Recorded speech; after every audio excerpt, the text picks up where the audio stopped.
Hi friends, Atreyapuram అంటే మీకు గుర్తొచ్చేదేంటి? పూతరేకులు కదా. ఆ పూతరేకులకి పెట్టింది పేరనమాట. వరల్డ్ ఫేమస్ ఈ పూతరేకులు అన్నవి. మొన్న మేము వేరే పని మీద ఆత్రేయపురం వెళ్ళినప్పుడు అక్కడ పూతరేకులు నేను తయారు చేయడం చూశాను. ఫ్రెష్గా మనకి తయారు చేసి ఇస్తారనమాట. 15 రకాల పూతరేకులు ఉన్నాయంటండి. నేను ఆశ్చర్యపోయి, ఎన్ని రకాల పూతరేకులు. మనకు తెలిసిందంటే బెల్లం పూతరేకు, అలాగే పంచదార పూతరేకు అని తీసుకుంటాము. అలా కాకుండా ఐస్ క్రీమ్ పూతరేకు ఉందంట, తర్వాత షుగర్లెస్ పూతరేకు, చాక్లెట్ పూతరేకు, అలా చెప్పుకుంటూ పోతే 15 రకాలు చెప్పింది ఆవిడ. అన్నీ నాకైతే గుర్తులేవు, కానీ టేస్ట్ మాత్రం అప్పటికప్పుడు మనకు చేసిస్తే చాలా అద్భుతంగా ఉందండి. ఫ్రెష్గా మనకి ఆత్రేయపురంలో ఆ పూతరేకులు చాలా ఫేమస్ అన్నమాట.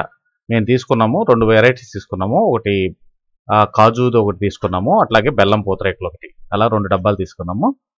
చాలా రీజనబుల్ రేటే అనమాట. టేస్ట్ మాత్రం చాలా ఎక్సలెంట్ అండి. అక్కడ తీసుకుంటే మాత్రం వాళ్ళు తయారు చేసే విధానం కూడా చాలా బాగుంది.